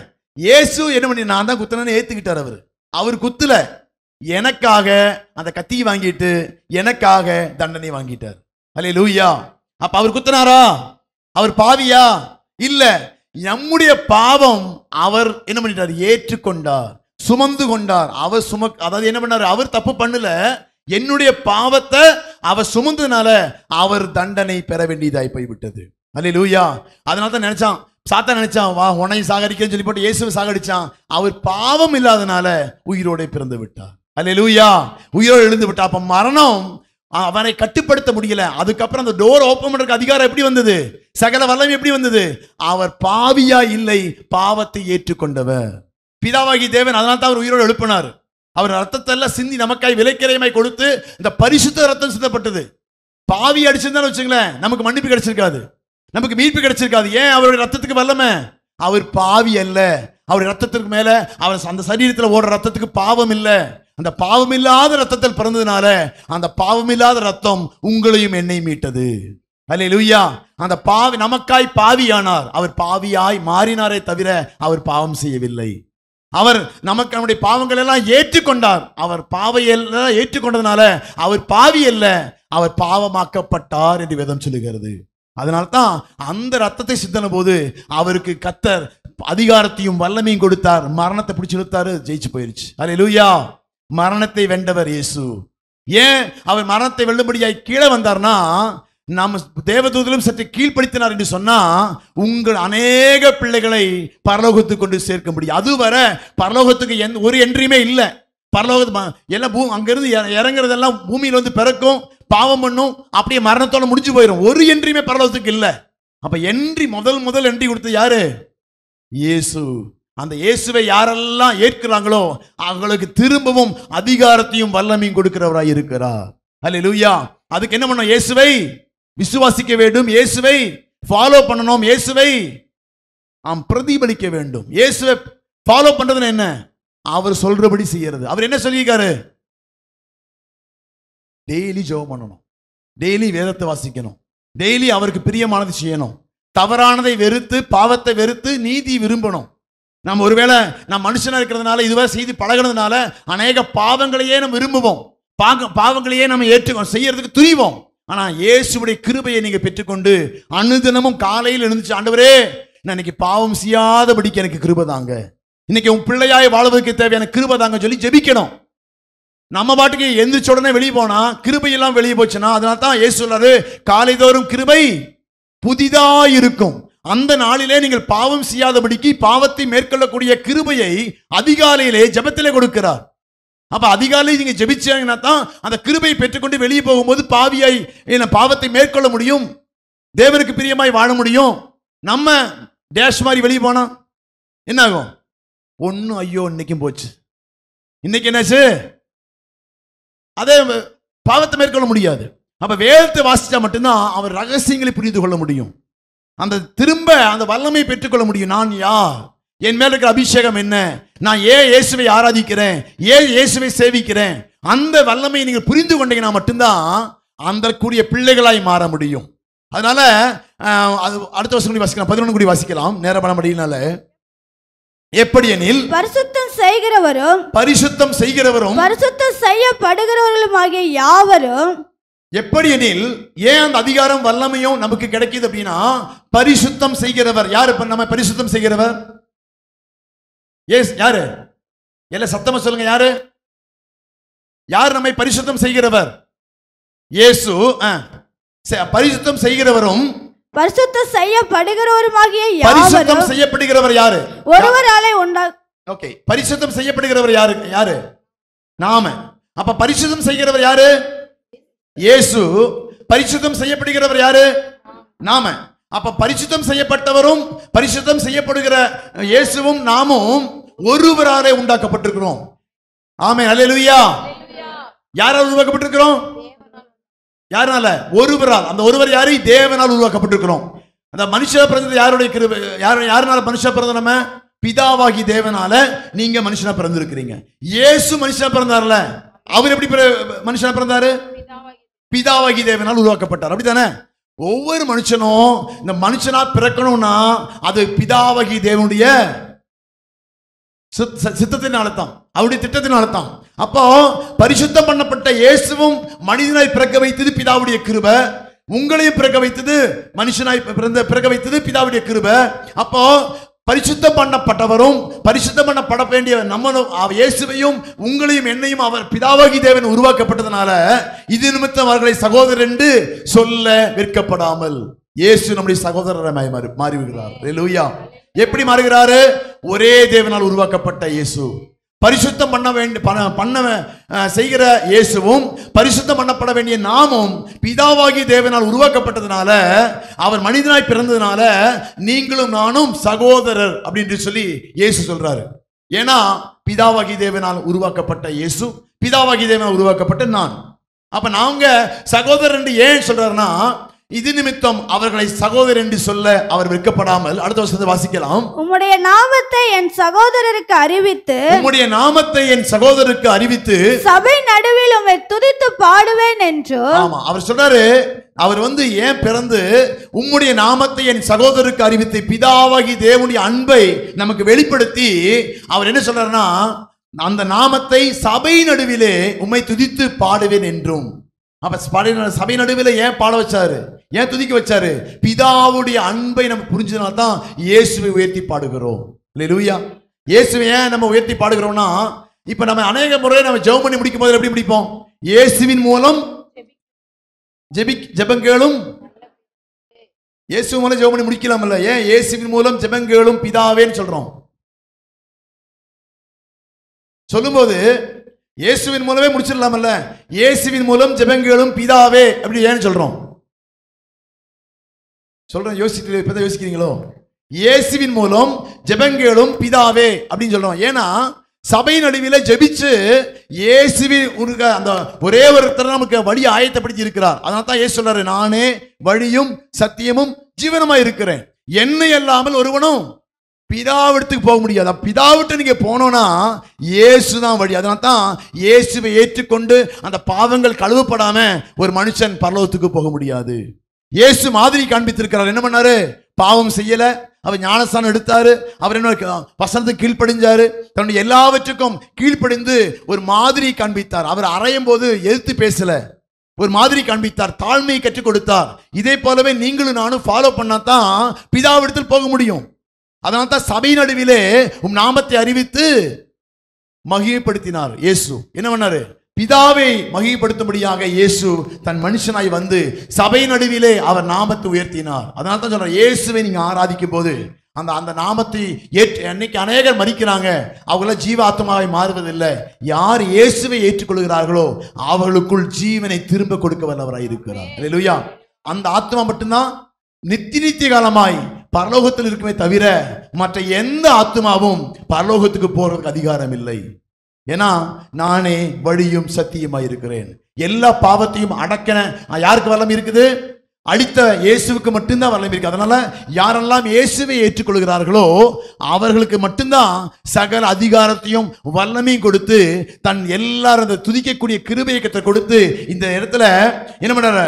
அறிவித்து சபை நடுவிலே உம்மை துதித்து பாடுவேன் என்று சொல்லுகிறார். அப்ப எதன் அந்த வல்லமை எல்லாம் இயேசுவின் மூலமாக மட்டும்தான் பரலோகத்துக்கு போக முடியும். அப்ப பரலோகத்துக்கு போறதுக்கு ஒரே வழி பாவம் கழுவப்படுவதற்கு. பாவம் கழுவப்படணும்னா இயேசுவை ஏற்றுக்கொண்டா மட்டும்தான் ஒரு மனுஷனால அந்த அதிகாரத்தையும் வல்லமையும் பெற்றுக்கொள்ள முடியும். அடுத்த வசனத்தை வாசிக்கலாம். நான் அவரிடத்தில் நம்பிக்கையா இருப்பேன் என்றும் இதோ நானும் தேவன் எனக்கு கொடுத்த பிள்ளைகளும் என்றும் சொல்லி இருக்கிறார். அங்க பாருங்க, நான் அடுத்த வசனம் என்ன சொல்றது? நானும் தேவன் எனக்கு கொடுத்த பிள்ளைகளும் என்று சொல்லி இருக்கிறார். நான் அவரிடத்தில் நம்பிக்கையா இருப்பேன் என்றும் இதோ நானும் தேவன் எனக்கு கொடுத்த பிள்ளைகளும் என்று இயேசு சொல்லி இருக்கிறார். என்ன சொல்லியிருக்காரு? நானும் தேவன் எனக்கு கொடுத்த பிள்ளைகளும். இயேசு சொல்றாரு, நானும் தேவன் எனக்கு கொடுத்த பிள்ளைகளும் எப்படி இருப்பாங்களாமா? ஒரு வசனத்தை வாசிக்கலாம். எசாயா 8வது அதிகாரத்துல 18வது வசனத்தை வாசிக்கலாமே. எசாயா தீர்க்கதரிசன புத்தகத்துல 8:18. இதோ நானும் கர்த்தர் எனக்கு கொடுத்த பிள்ளைகளும் சீயோன் பர்வதத்தில் வாசமாயிருக்கிற சேனைகளின் கர்த்தராலே இஸ்ரவேலில் அடையாளங்களாகவும் அற்புதங்களாகவும் இருக்கிறோம். இதோ நானும் எனக்கு கொடுத்த பிள்ளைகளும் சீயோனிலே பூமியிலே இந்த இருக்கக்கூடிய உலகத்தின் கடைசி பரியந்தமும் அடையாளங்களாகவும் அற்புதங்களாகவும் இயேசு நம்மை மாற்றி இருக்கிறார். அல்லேலூயா. இயேசு அடையாளமாய் இருக்கிறார், இயேசு அற்புதம் செய்கிறவராய் இருக்கிறார். இயேசு அற்புதம் செய்தார் இல்லையா? அடையாளமாய் இருந்தார் இல்லையா? அதான் நானும் எனக்கு கொடுத்த பிள்ளைகளும் இந்த பூமியிலே என்ன பண்றாங்களா? அடையாளங்களாகவும் அற்புதங்களாகவும் இருக்கிறோம். அப்ப இயேசுவை ஏற்றுக்கொண்டு ஒரு அடையாளமாய் மாற வேண்டும். இயேசுவை ஏற்றுக்கொண்டு அற்புதமாய் மாற வேண்டும். இயேசுவை ஏற்றுக்கொண்டு சகல அதிகாரத்துக்கு மேலும் அதிகாரிகளாய் மாற வேண்டும். அதனால தான் இயேசுவின் நாமத்தினால பிசாசுகளை ஏன் துரத்தணும்? ஏன் ஓடுது? ஏன் நோய் நீங்குது? ஏன் அற்புதங்கள் நடக்குது, அடையாளங்கள் நடக்குது? அப்படின்னா இயேசுவின் நாமத்து மேல் இருக்கிற அதிகாரம். அல்லேலூயா. ஏன்னா அந்த அதிகாரத்தை என்ன வானோர் பூலோகத்தில் அந்த மரணத்தை ஜெயிச்சு சகல அதிகாரத்தையும் வல்லமையும் அவர் எடுத்துக்கொண்டார். அந்த அதிகாரத்தை வல்லமை எடுத்துக்கொண்டதுனால இயேசுவை கையில் வச்சிருக்கிறதுனால இயேசுவின் மூலம் ஜெபங்களும் பிதாவேனா ஜெபம் கேட்பாரு. இயேசுவின் நாமத்தில் பேய் ஓடணும்னா ஓடிடும், நோய் போகணும்னா போயிடும். எல்லா அற்புதங்களும் அடையாளங்களும் ஏன் நடக்குது? அந்த இயேசுதான் சகல அதிகாரத்தையும் வல்லமையும் வைத்திருக்கிறார். அந்த இயேசுவை யாரெல்லாம் ஏற்றுக்கொள்கிறார்களோ அவர்களுக்கு அந்த அதிகாரத்தையும் வல்லமையும் கற்றுக் கொடுக்கிறார். அதனால தான் இன்னைக்கு நம்ம சொல்லும் போது ஏன் பேய போறதில்லை, ஏன் நோய் போறதில்லை அப்படின்னா நீங்க அவர் சொல்ற மாதிரி கேட்கணும், அவர் சொல்ற மாதிரி வாழ ஆரம்பிக்கணும், அவர் சொல்ற மாதிரி நடக்க ஆரம்பிக்கணும். நீங்க நடந்தீங்கன்னா அவரை விசுவாசிக்கிறவர்களால் நடக்கும் அடையாளங்கள் அவனே. அவர் ஏற்றுக்கொள்ள கொண்ட பிள்ளைகளால் நடக்கும் அடையாளங்கள் ஆவன. அப்படிங்கப்போ இயேசுவை ஏற்றுக்கொண்டீங்கன்னா உங்க வாழ்க்கையிலே அற்புதங்களும் அடையாளங்களும் நடக்க ஆரம்பிக்கும். நாமும் அதாவது நானும் கர்த்தர் எனக்கு கொடுத்த பிள்ளைகளும் சீயோன் பர்வதத்தில் வாசமாயிருக்கிற சேனையில் கர்த்தராலே இஸ்ரவேலில் அடையாளங்களாகவும் அற்புதங்களாகவும் இருக்கிறோம். அந்த அதிகாரமும் வல்லமையும் யாரெல்லாம் இயேசுவை ஏற்றுக்கொள்கிறார்களோ அவர்களுக்கு கொடுக்கிறார் கர்த்தர். எங்க ஆதாம் இழந்த அந்த அதிகாரத்தையும் வல்லமையும் மரணத்தை ஜெயிச்சதுனால இயேசு அதை வாங்கிட்டாரு. அந்த அந்த வல்லமையும் அதிகாரமும் இயேசுவை ஏற்றுக்கொள்கிற சகலருக்கும் இருக்குது. இன்னைக்கு நிறைய பேருக்கு ஜெபம் பண்ணும்போது பயம், ஐயோ என்னாச்சும் பிசாசு தாக்கிடுமா, என்னாச்சும் நடந்துடுமா. சகலம் அதிகாரம். மழையை பார்த்து மோசே சொல்றாரு, என்னது செங்கடல் பிறக்கட்டும் சொன்னார்ல, எப்படி பிறந்தது? செங்கடல் பிறக்க வல்லமை என்னது? அந்த வார்த்தை, அந்த வல்லமை. அந்த வார்த்தைக்கு வல்லமை இருக்கிறதுனால நாம சொல்லக்கூடிய வார்த்தையை கர்த்தர் அங்கே இன்னைக்கு சொன்னோம்ல, இந்த வார்த்தையை நீங்க வாசிச்சீங்கன்னா உங்களுக்குள்ள விசுவாசம் வரும். எனக்கு கொடுக்கிற அதிகாரத்தை பெருத்து கொள்ள முடியும். அந்த வார்த்தை இயேசு சொல்லும் போது வானத்துல சகலத்தை எதனால் உருவாக்கினாரு? வார்த்தையினால் தான் உருவாக்கினாரு. சகல இந்த பூமியும் அந்த அண்ட சராசங்களையும் ஒரு வார்த்தையினால் உருவாக்கினார். அந்த வார்த்தைக்கு வல்லமை இருக்கிறது போல இன்னைக்கு நம்ம சொல்லும் போது அந்த வார்த்தைக்கு வல்லமை உள்ளதாய் மாறுகிறது. அல்லேலூயா. அந்த சகல அதிகாரமும் சகல வல்லமையும் இன்னும் கீழ்ப்படியாம இருப்பது காரணம் பாவியா இருந்த, அதனால நம்ம கீழ்ப்படியாம போச்சு. இப்ப அந்த பாவத்தை மேற்கொண்ட இயேசுடைய அதிகாரத்துல கரத்துல எல்லா வல்லமையும் எல்லா அதிகாரம் இருக்கிறதுனால யாரெல்லாம் இயேசுவை ஏற்றுக்கொண்டு அந்த அதிகாரத்தின் பிள்ளைகளாய் மாறுகிறீர்களோ நீங்க சொன்னாலும் எல்லாம் நடக்கும். அல்லேலூயா. அதனால தான் இயேசு காற்றை கடிந்து கொண்டார், கடலை என்ன பண்ணாரு? கடிந்து கொண்டார். அது கீழ்ப்படிந்தது. அப்ப காற்றுகை சொன்னா கேட்குமா? கண்டிப்பா கேட்கும். ஏன் தானியேலுடைய சிங்கக்கபியில போட்ட போது தானியேலுக்கு அவனை சிங்கம் சாப்பிடல? சிங்கத்தின் வாயை கட்டி இருந்தாரு. அடைக்கக்கூடிய வல்லமை அவர் கையில் இருந்தது. தீச்சூளை ஏன் அவனை தீனா எல்லாரும் சுட்டரிச்சிடும்ல, ஏன் சாத்ராக் மேஷாக் அபேத்நேகோ சுட்டரிக்கல? அந்த இயற்கைக்கு மேல அதிகாரம் உள்ளவர். நம்ம சேதப்படுத்தாத ஒன்றும் நம்ம மேல இருக்கிற அதிகாரம் அது. நாம கட்டளையிட்டா தீ நம்மளை ஒண்ணு சேதப்படுத்தாதபடிக்கு அது விசுவாசம் இருக்கணும். அதுக்கு சும்மா நானும் கிறிஸ்துவன் சொல்லி பைபிள் தூக்கிட்டு வந்தா பத்தாது. என்ன இருக்கணும்? உள்ள சரக்கு இருக்கணும், விசுவாசம் இருக்கணும். ஏசப்பாவோட பிள்ளைங்கிற அதிகாரம் இருக்கணும் நமக்கு. ஏசப்பாட்ட அதை வாங்கிக்கணும். அதிகாலையில தேவ சமூகத்தில் அமர்ந்திருந்து ஜெபித்து வேதத்தை வாசிச்சு என்ன பண்ணணும்? அந்த அதிகாரத்தை வல்லமை வாங்கிட்டு போய் செயல்படணும். நாம ஜெபிக்கிறது இல்லை, வேதத்தை வாசிக்கிறது இல்லை, நமக்கு வல்லமையே இல்லை. அதான் தான் சொன்னேன், டம்மி கிறிஸ்துவ இருக்கக்கூடாது. என்ன பண்ணணும்? என்ன இருக்கணும்? அடையாளங்களாகவும் அற்புதங்களாகவும் இருக்கும். நானும் எனக்கு கொடுத்த பிள்ளைகளும் நாங்கள் உங்களையும் என்னை உருவாக்கிற நோக்கத்துக்கு இப்படியே விசுவாசியை வச்சு அப்படியே பரவத்துக்கு கொண்டு போறதுக்கு அல்ல. என்ன எதுக்கு உருவாக்கினாரு? இந்த அடையாளங்களாகவும் அற்புதங்களாகவும் நீங்கள் இருக்கக்கூடிய வீடுகளிலே, வேலை செய்யக்கூடிய இடங்களிலே, வாழக்கூடிய சபையில, நாம சுற்றி இருக்கக்கூடிய நபர்கள் மத்தியில் அடையாளங்களாகவும் அற்புதங்களாகவும் இருக்க வேண்டும் என்று கர்த்தர் சொல்லுகிறார். அதுக்கு சில ரூல்ஸ் அண்ட் ரெகுலேஷன்ஸ் இருக்குது. என்னது? டெய்லி அவர்கிட்ட பார்க்கணும், டெய்லி ஜெபம் பண்ணணும், டெய்லி பைபிள் படிக்கணும், பாவத்தை எல்லாம் வெறுக்கணும், சில சுயத்தை சாகடிக்கணும், நமக்கு இருக்கிற பெருமை, நமக்கு இருக்கிற அந்த ஆணவம், கர்வம் இதெல்லாம் விட்டுட்டு நாம தாழ்த்த தாழ்த்த தாழ்த்த தாழ்மையுள்ளவனுக்கு கர்த்தர் கிருபை கொடுக்கிறார், அபிஷேகத்தை கொடுக்கிறார், அதிகாரத்தை கொடுக்கிறார், வல்லமை கொடுக்கிறார். இங்க என்னது 100 ரூபா நோட்டு கையில் இருந்த போதும் நடையும் உடையும் என்னது வித்தியாசமாயிரும். அப்படி என்ன 100 ரூபா ஒரு 1000 ரூபாய் கையில் பேக்கெட்ல கையில் வச்சுங்களேன், ஒரு 1 லட்ச ரூபாய் கையில் பேங்க்ல இருக்குன்னா நம்மளோட நாய் எப்படி இருக்கும்? பெருமை நாய் அப்படியே அதிகம் வந்துட்டு இருக்கு. அப்படிதானே? என்கிட்ட பார் 1 லட்ச ரூபாய் அக்கௌண்ட் இருக்குது. பேச்சே மாறுது பாத்தீங்களா? அவன் நடையே மாறுது பாத்தீங்களா? இப்ப இந்த பேச்சு நடையெல்லாம் எந்த சூழ்நிலையும் மாறக்கூடாது. நம்ம கையில் அதிகாரம் இருந்துச்சுன்னு வச்சுங்களேன், தாழ்மை இருந்துச்சுன்னா அந்த பிள்ளைகளுக்கு தான் அதான் சொல்றேன். உலகம் இயேசு வலது பாசித்துள்ள மேலானவைகளை நாடுங்கள் அப்படின்னாரு. அப்படித்தானே? மேலான அனுபவத்தை குறித்து 2 வாரத்துக்கு முன்னாடி பேசினேன். என்னது மேலான அனுபவம்னா என்ன? அது எல்லாவற்றையும் கீழ்ப்படியக்கூடிய அந்த கிருபை நமக்கு வேண்டும் என்று சொன்னா மேலானதை நாட வேண்டும். நம்ம பூமியிலே முடிச்சுட்டு போற வாழ்க்கை அல்ல. இங்கேயே சம்பாதிக்கிறதுக்காகவே முழு முயற்சி பண்ணி, முழு நேரத்தையும் செலவு பண்ணி, முழு பணத்தையும் செலவு பண்ணி இங்கே வாழ்வதற்கான எல்லா முயற்சியும் பண்றோம். அப்படித்தானே? கர்த்தருக்கு கொடுக்கறதுக்கு நேரத்தை கொடுக்கணுமா? 24 மணி நேரத்துல நம்ம எல்லா வேலையும் செய்யறமே ஒழிய இயேசுவுக்கு கொஞ்சம் நேரத்தை கொடுக்கிறோமா? 2 மணி நேரம் சபைக்கு வர்றதே கஷ்டமா இருக்குது. அப்படித்தானே? 2 மணி நேரம் ஆராதனைக்கு வந்துட்டு போறது ரொம்ப டயர்டா இருக்கு. ரொம்ப அதுக்கு நிறைய காரியங்கள் சொல்ல வேண்டியதா இருக்குது. அப்ப நம்ம 24 மணி நேரத்துல எல்லா வேலையும் செய்யறோம், இந்த பூமிக்குரிய எல்லா காரியத்தையும் செய்யறோம். ஆனா பரலோகத்துக்குரிய எதையுமே செய்யறது இல்லை. அப்படிதானே? இப்ப உதாரணம் சொல்ல போனா, இப்ப சொன்ன மாதிரி இதுக்கு முன்னால் பேசணும் சொன்னார்ல, என்னது? ஆத்துமா வெளியேற பெற்றது. அப்படிதானே? இந்த ஆத்துமாவை பரலோகத்துக்கு கொண்டு போறதுக்கான எந்தையுமே செய்யறது இல்லை. ஆனா பூமியில நிலையற்ற வாழ்க்கை, இந்த பூமியில வாழ்வதற்கு தேவையான எல்லாவற்றையும் சம்பாதிப்பதற்கு நேரத்தை செலவு பண்றோம். அப்படிதானே? வீடு வாங்கணும், கார் வாங்கணும், பங்களா வாங்கணும், லோன் எல்லாம் வாங்கி இந்த பூமியில இதுமே கொண்டு போக முடியாத பொருள்களுக்காக நிறைய நேரத்தை செலவு பண்ணி, நிறைய பணத்தை செலவு பண்ணி என்ன பண்றோம்? சம்பாதிக்கிறதுக்கு ட்ரை பண்றோம். எதையுமே கொண்டு போக முடியாது. கொண்டு போக வேண்டிய ஒரே ஒரு பொருள் என்னன்னா ஆத்மா. இந்த ஆத்மாவுக்கு செலவு பண்றதே இல்லை. நேரமா இருக்கட்டும், பணமா இருக்கட்டும், அதுக்கான பொருளா இருக்கட்டும், எதுவுமே செலவு பண்றது இல்லை.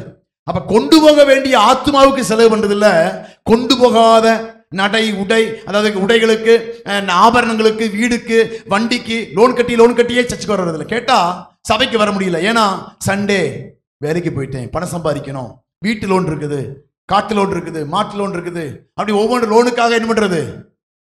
இங்க இருக்கிற பொருளுக்காக சபைக்கு வர்றது இல்லை சண்டே. அப்ப நாம கொண்டு போக முடியாத பொருளுக்காக நேரத்தை செலவு பண்றோமே தவிர, இந்த ஆத்மா பரலோகத்துக்கு கொண்டு போக வேண்டிய விலையேற பெற்ற அதற்காக நம்ம செலவு பண்றதுக்கு இன்னைக்கு நேரம் இல்லை. சத்துரு எப்படி மாறி வச்சிருக்கோம் பாத்தீங்களேன். அப்ப நாம மாறணும். நாம நம்முடைய அதிகாரத்தையும் வல்லமையும் போதும் என்கிற மனதோடு கூட, எனக்கு இருக்கிறதோடு கூட சண்டே வேலைக்கு போக மாட்டேன், ஆராதனைக்கு போனோம், அனுதினம் ஜெபிக்கணும், அந்த பீஸ்ஃபுல்லான வாழ்க்கைக்கு எந்த வேலை வேணும் அந்த அளவுக்கு நம்முடைய தரத்தை வேணா குறைச்சிக்கலாமே ஒழிய சபையின் சட்டத்திட்டங்களை குறைக்கூடாது. தேவனுக்கு அடுத்த காரியத்துல குறைக்கவே கூடாது. எல்லாவற்றிலும் என்ன இருக்கணும்? ஒரு நிவர்த்தியாய் இருக்க வேண்டும். அப்ப நான் ஏன் அந்த வசனம் சொல்றேன் அப்படின்னா, நானும் கர்த்தர் எனக்கு கொடுத்த பிள்ளைகளும் இஸ்ரவேலிலே அடையாளங்களாகவும் அற்புதங்களாகவும் இருக்க வேண்டிய பிள்ளைகள். அதைத்தான் கர்த்தர் சொல்றாரு. எபிரேயர் வாசிக்கலாம் 2. நான் அவரிடத்தில் நம்பிக்கையா இருப்பேன் என்றும், இதோ நானும் தேவன் எனக்கு கொடுத்த பிள்ளைகளும் என்று சொல்லி இருக்கிறார். ஆதலால் பிள்ளைகள் மாம்சத்தையும் இரத்தத்தையும் உடையவர்களாய் இருக்க, ஆதலால் பிள்ளைகள் மாம்சத்தையும் இரத்தத்தையும் உடையவராய் இருந்தபடினாலே அவரும் அவர்களைப்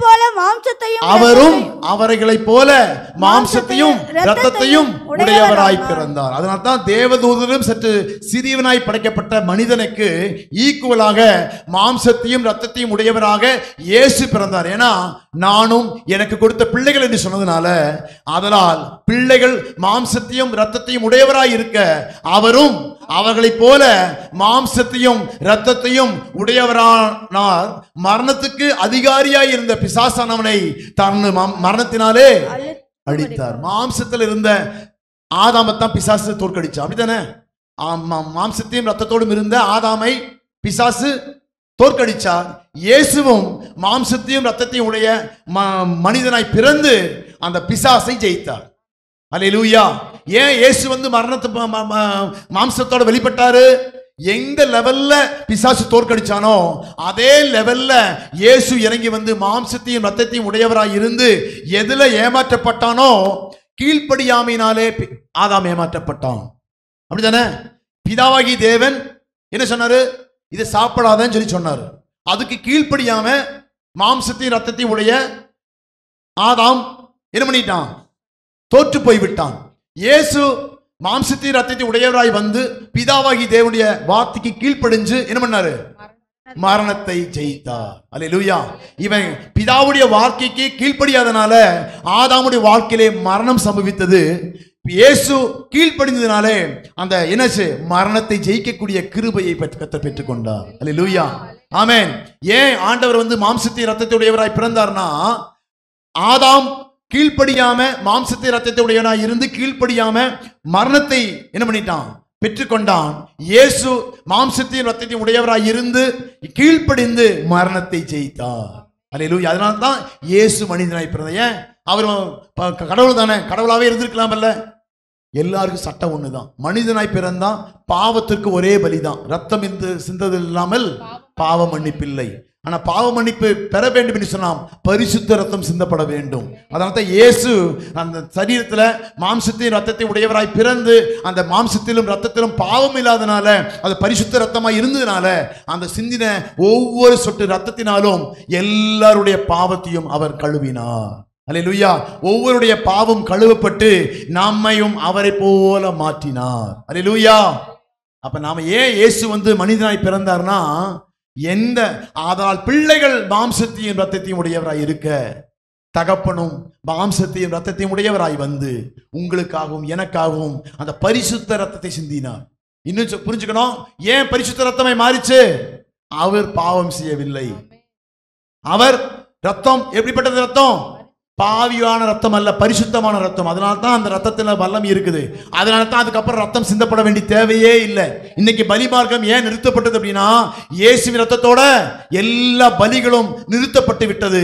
இனி பாவிகளுக்கெல்லாம் இயேசு பலியானதுனால அந்த இயேசுவை நீங்கள் நோக்கி பார்த்தா உங்களுக்கு ரட்சிப்பு கிடைக்கும், உங்களுக்கு விடுதலை கிடைக்கும், உங்களுக்கு பாவ மன்னிப்பு கிடைக்கும். அதனால தான் என்னால் அல்லாமல் ஒருவனும் பிதாவிடத்தில் வர முடியாதுன்னு சொல்லிக்கிறேன். ஏன்னா அவர் எல்லாருக்காகவும் அதிகாரத்தையும் அந்த எல்லாருடைய அபிஷேகத்தையும் எல்லாரும் விடுதலையாக்கக்கூடிய ரத்தத்தை அவர் கையில வைத்திருக்கிறதுனால அவர் எல்லாவற்றையும் மன்னிக்கிறவராய் இருக்கிறார். அதனால தான் ஆதலால் பிள்ளைகள் மாம்சத்தையும் ரத்தத்தையும் உடையவராய் இருக்க அவரும் அவர்களைப் போல மாம்சத்தையும் ரத்தத்தையும் உடையவரானார். மரணத்தின் அதிகாரி ஆகிய பிசாசானவனை தமது மரணத்தினாலே அழிக்கும்படிக்கும், அடுத்த வசனம், ஜீவ காலமெல்லாம் மரண பயத்தினாலே, ஜீவ காலமெல்லாம் மரண பயத்தினாலே அடிமைத்தனத்திற்கு உள்ளானவர்கள் யாவரையும் விடுதலை பண்ணும்படியாகவும் அப்படியானார். அதுவரை ஜீவித காலமெல்லாம் மரண பயம், மறிச்சு போயிட்ட எல்லாமே முடிஞ்சு போய். அதனால தான் உலகத்தை அழுகிறான், ஐயோ போயிட்டீங்களே, இனி அவங்கள பார்க்க முடியாது, இனி இருக்க முடியாது. ஏன்? அவங்க லைஃப முடிஞ்சிச்சு, மரணத்தோட முடிஞ்சிச்சு. உண்மையாகவே அவங்களை பார்க்க முடியாது. ஆனா நீங்களும் நானும் மரித்தாலும் பிழைப்போம். அல்லேலூயா. அதனால தான் நம்ம எல்லாம் மரணத்துக்கு என்ன பண்றோம்? ஒரு இளைப்பாறுதல் பேர் வச்சிருக்கிறோம். மரணம் எல்லாம் அதுக்கு பேர் இளைப்பாறுதல். திரும்பவும் நம்ம உயிரோடு வந்து தேவனோடு கூட இருப்போங்கிற நம்பிக்கை இருக்கிறதுனால தான் மரண பயம் நமக்கு இல்லை. இன்னைக்கு செத்தாலும் பரலோகத்துக்கு போவோங்கிற நம்பிக்கை இருக்கா? நிறைய பேர் பார்த்தா இல்ல அப்படின்னு சொல்ற மாதிரி எல்லாம் இருக்குது. என்ன இன்னும் மரண பயம் இருக்கா? ஐயோ செத்து போயிட்டேன்னா பரலோகத்துக்கு போவேன் அப்படிங்கிற நம்பிக்கை எல்லாம் இருக்கிறீங்களா?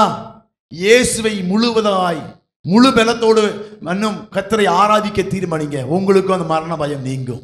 அதான் சொல்றது பாருங்க, ஜீவித காலம் எல்லாம் மரணத்தினாலே அடிமைத்தனத்துக்குள்ளானவர்கள். இதெல்லாம் ஒரு அடிமைத்தனமா இருந்தது. இயேசு மரிக்கிற வரை மரணம் ஒரு அடிமைத்தனமா இருந்தது. எப்ப இயேசு மரித்தாரோ யாவரையும் விடுதலை பண்ணும்படிக்கு அப்படியாய் மாறினார். அல்லேலூயா.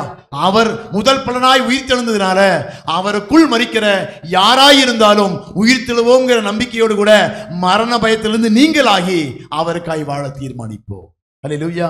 அப்ப மரணம் என்பது முடிவு அல்ல, மரணம் என்பது துக்கமான காரியம் அல்ல. அது கர்த்தரோடு கூட ஒரு மனுஷன் மரிச்சா மட்டும்தான். இயேசு என்ன பண்ணாரு? மரணிச்சதுனால தான் உயிரோடு எழுக்கப்பட்டார். ஏன்னா பாவம் செய்த மனுஷன் மரிக்காமையே பரலோகம் போக வேண்டியவன் பாவம் செய்தனால மரிக்க வேண்டிய கட்டாயத்துக்குள்ள ஒரு எக்ஸ்ட்ரா ப்ராசஸ் ஆயிடுச்சு. அது அப்படிதானே, எக்ஸ்ட்ரா ஒரு வேலை. அவன் ஜீவ ஆத்மாவாக இருந்திருந்தானா அவன் தேவனுக்கு கீழ்ப்படிஞ்சு அப்படியே பரலோகம் கொண்டு போயிருப்பாரு. இப்ப பாவம் பண்ணதுனால மரித்துத்தான் ஆக வேண்டும். அப்ப இயேசுவும் ஏன் மரிச்சாரு? அவர் மரிச்சதுக்கு அப்புறம் தான் அவர் உயிரோடு எழும்ப முடியும்.